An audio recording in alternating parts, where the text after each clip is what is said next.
Hey everyone! So tonight, our good friend Brother Jemar has a flight. But before he goes, we just had to grab a coffee and hang out for a bit.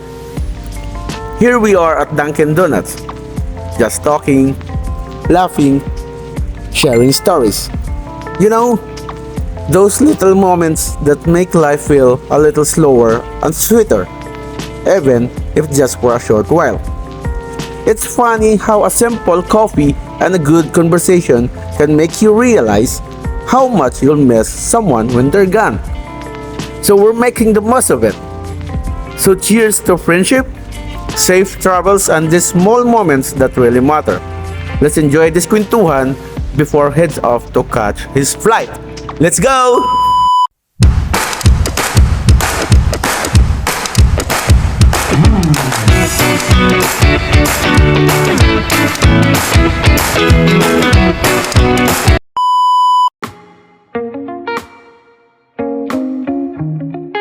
Environment. Yung malamig. Tahimik, wala masyadong traffic, gano'n. Almost 6 years na rin ako dito eh. Kaya, In total. Oo, sa tabi. Kaya nakakamiss talaga. Yung lugar talaga kasi parang peaceful talaga dito eh. Kasi doon ako nag-umpisa eh. Yung Sharma talaga. Doon kami nag-umpisa. Tuwing for example, ngayon mga November, Oo. palagi kami kumukuha ng crabs doon. Maraming mga crabs doon. So talaga yung mga nami-miss ko ba, yung simpleng banding, gano'n. Kasama yung mga So overnight kayo doon? Oo, overnight kami doon. Okay. Ay, kasama yung mga tropa. Yun, Nice, nakakamiss doon. Una Bakit? Yan. yung pagsisimba dito sa Tabu. Okay. Yan ang una-una mamimiss ko. Tapos sunod, yung friendship na nabuo dito sa Tabu. Yan na nakakamiss. Yung bang hindi mo mafe-feel na nasa ibang lugar ka, parang nasa Pilipinas ka lang dahil bawat day off, nandun ka sa Filipino community, kasama mo mga kaibigan mo, kasama mo mga Pilipino lang din, naglalaro ng basketball.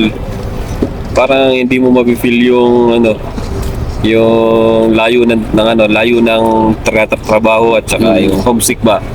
Yun ang mga mamimiss ko dito. Yun lang guys. So, Kasi dito mapayapa lang, walang masyadong saka hindi siya crowded, no? Yung traffic, okay lang siya. tahimik. Tapos mamimiss ko yung PS4. Huwag mong i-attach yung sarili mo sa iba, lalo na dito sa upload. Kasi true. sabi nila, people come and go. Di mo alam kung sino mauna.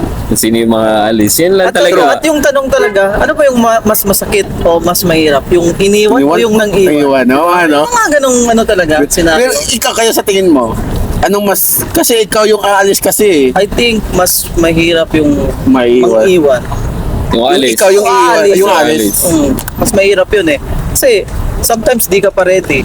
Parang dito sa atin, di ba? True, Pag true. tinawagan ka na, lipat ka Tapos na. yung tawag nun, yung comfort zone ba? Yung comfort comfort zone mo. Kumbaga, nasanay ka na sa tao. Ganito, ganyan. Unlike pag nailipat ka, parang mag-uumpisa ka na naman. Yun, back to Bagong environment ka na naman kasi. Hahanap ka na naman ng I think yun yung nararamdaman niya nga. Kasi kanina, sabi niya, nararamdaman ko na yung lungkot. Kumbaga, yung alaala niya dito, mabibigat. I mean, yung bagong lugar, Paano niya ma-overcome? ma-overcome yun. Mahirap. 2 years din yun. Oo, 2 years din yun. Ako nga, 6 years na rito sa Tabuk. Ikaw, parang 6 years. mas nagustuhan ko talaga yung Tabuk. Kasi tahimik nga, di masyadong traffic, ganyan, malapit lang yung airport sa kung saan tayo nakatira, di ba? Unlike pag nasa Riyadh ka, layo, traffic. Sige, gawin